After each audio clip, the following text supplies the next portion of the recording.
नमस्कार दोस्तों, स्वागत है आप सभी का ऑनलाइन बोर्ड स्टडी चैनल में। तो जो लोग क्लास 10th में हैं उनके लिए विद्युत धारा का क्वेश्चन लेकर के आया हूँ एनसीईआरटी से। एनसीईआरटी बुक से है और जो भी क्वेश्चन एनसीईआरटी बुक से आपके एग्जाम में सेट करेगा वह क्वेश्चन इससे आपको टकरा जाएंगे। और बीटीसी से जो पूछता है उसको मैं कराता हूँ शाम को।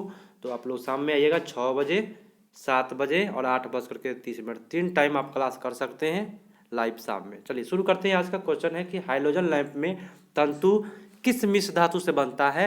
तो वह टंगस्टन और सोडियम से बना होता है। यही कारण कि उससे पीला रंग का प्रकाश निकलता है, सोडियम के कारण। अगला क्वेश्चन, 1 किलोवाट घंटा का मान कितना होता है? तो 3.6 × 10⁻6 जूल होता है।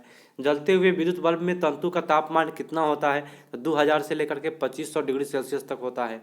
अब अगला क्वेश्चन कहता है भाई बिजली के बल्ब का तुलना में फ्लोरेसेंट ट्यूब बोले तो CFL का बल्ब प्रकाश ऊर्जा में अधिक मात्रा में प्रवर्तित करता है। मतलब बिजली के बल्ब से अधिक LED या CFL जो है ना अधिक ऊर्जा प्रकाश उत्सर्जित करता है। अगला क्वेश्चन, फ्यूज में प्रयुक्त होने वाले तार की विशेषता क्या है? मतलब फ्यूज में जो तार प्रयोग किया जाता है, याद रखिएगा, वह उच्च प्रतिरोध होना चाहिए और निम्न गलनांक होना चाहिए। याद रखिएगा आप सभी को। देखिए कोई भी क्वेश्चन एनसीईआरटी से अगर पूछता है तो छूटेगा नहीं, इसलिए मैं सोचा कि करा दूं एनसीईआरटी बुक से। क्वेश्चन है कि विद्युत बल्ब का तंतु किस धातु से बना होता है? तो टंगस्टन का बना होता है, सभी को जानते हैं। अगला क्वेश्चन है कि स्टोरेज बैटरी में को चार्ज करने हेतु किस धारा का प्रयोग करते हैं? तो बैटरी को कभी भी चार्ज करना है तो DC धारा का प्रयोग किया जाता है। अब भाई मोबाइल चार्जर को भी देख लीजिए, मोबाइल जो चार्जर होता है वह DC धारा देता है। AC करंट में लगाते हैं लेकिन वो DC में कन्वर्ट करके तभी चार्ज करता है उसको। ठीक है, चलो भाई, डायनेमो बिजली उत्पादन हेतु प्रयोग में लाया जाता है। यह किस ऊर्जा को किस ऊर्जा में बदलता है? डायनेमो जो होता है ना वह यांत्रिक ऊर्जा को विद्युत ऊर्जा में बदलता है, याद रखिएगा। अगला क्वेश्चन है, सुनिएगा कि कम वोल्टेज पर जब विद्युत मोटर चलाते हैं तो जल जाएगा, है ना।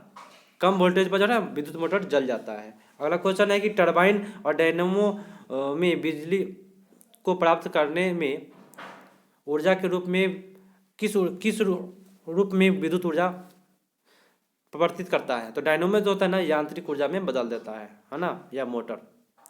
अगला क्वेश्चन है, सुनिएगा।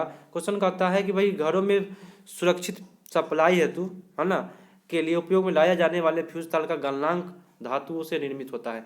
निम्न गलनांक वाले धातुओं से निर्मित होता है, बोले तो कम गलनांक वाले धातु से निर्मित होता है। अगला है कि ट्रांसफार्मर किसके लिए प्रयुक्त होते हैं? तो विद्युत धारा के वोल्टेज को नियंत्रित करने के लिए होता है ट्रांसफार्मर का प्रयोग। अगला है कि प्रत्यावर्ती धारा बोलते हैं AC करंट, और डिस्क धारा बोलते हैं DC करंट में परिवर्तित करने के लिए किस यंत्र का प्रयोग करते हैं? तो AC से DC में बदलने के लिए हम रेक्टिफायर का प्रयोग करते हैं, याद रखिएगा, रेक्टिफायर AC से DC में बदलने के लिए। विद्युत बल्ब के भीतर कौन सा गैस होता है? तो आर्गन गैस भरा होता है। आते हैं नेक्स्ट क्वेश्चन पर। देखिए एनसीईआरटी बुक से है और काफ़ी बेटर छपाई है, इसमें देख सकते हैं एनसीईआरटी बुक का। और ये एनसीईआरटी बुक क्लास 10th का नहीं है, लेकिन टॉपिक जो है ना क्लास 10th का ही बनाया गया है इसमें। चलिए क्वेश्चन है कि मानव शरीर में विद्युत प्रतिरोध कितना होता है? तो याद रखिएगा, मानव शरीर में 10⁻6 ओम के बराबर होता है विद्युत प्रतिरोध, याद रखिएगा।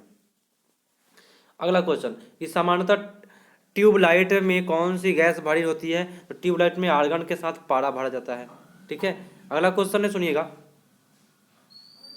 प्रतिदीप्त बल्ब में कौन सी गैस भरी होती है? तो मरकरी के साथ आर्गन होता है। अगला क्वेश्चन है, क्वेश्चन कहता है कि भाई विद्युत चालकता की दृष्टि से सर्वाधिक सुचालक धातु कौन सा है? सबसे अधिक सुचालक जो धातु होता है वह चांदी होता है।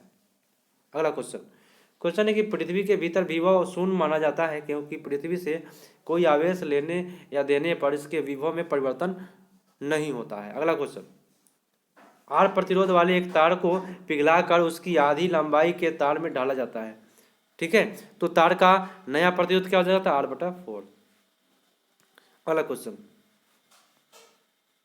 चलो भाई थोड़ा छोटा कर देते हैं। क्वेश्चन है कि विद्युत आवेश को भंडारित करने के लिए किस उपकरण का प्रयोग किया जाता है? तो वह संधारित्र का प्रयोग किया जाता है। ठीक है, अगला क्वेश्चन, विभव का निर्धारण करता है तो आवेश के प्रवाह की दिशा को निर्धारण करता है।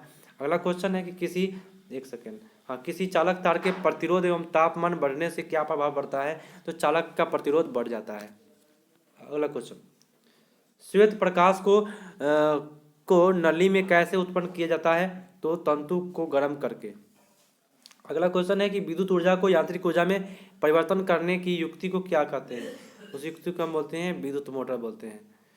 नेक्स्ट क्वेश्चन है कि विद्युत चुम्बकीय प्रेरण पर आधारित युक्ति के 2 उदाहरण कौन से हैं? तो डायनेमो हो जाएगा, विद्युत मोटर हो जाएगा। अगला है कि प्रत्यावर्ती धारा और विभवांतर को मापने के लिए क्रमशः एमीटर और वोल्टमीटर का प्रयोग किया जाता है। अतिचालक प्रतिरोध कितना होता है? अतिचालक का तो 0 होता है। त्वरित चालक किसका बना होता है? तो तांबे का बना होता है, याद रखिएगा। और एक और चीज़ मैं बता दूं फिर से कि प्रत्यावर्ती धारा बने तो विद्युत धारा का मापन एमीटर में और विभवांतर मापने के लिए वोल्टमीटर में, ये है कह रहा था।